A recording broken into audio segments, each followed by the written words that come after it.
Inatasan na ang mga bodegero at ang Quality Assurance Officer ng NFA na makipag-ugnayan na sa mga magsasakang nagbenta ngayong huling ani upang isailalim sa laboratory test sa San Jose Occidental, Mindoro.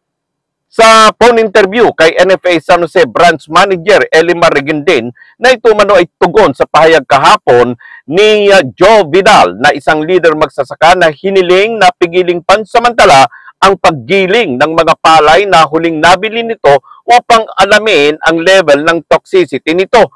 Ayon pa kay Reguindin na pinaalalahanan nito sa kanilang pulong ang mga magsasaka na huwag basta gagamit ng mga pesticide na hindi aprobado ng kanilang ahensya.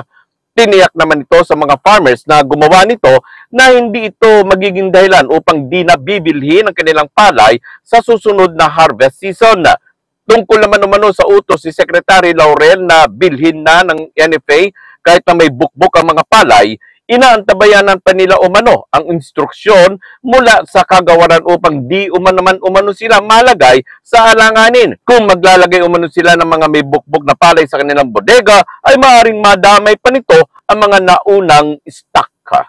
Patuloy lamang po tayong umantabay dito sa ating Radyoman Marcelo Raro FB account at dito sa Mar Raro at Your Service FB page. Maraming salamat po.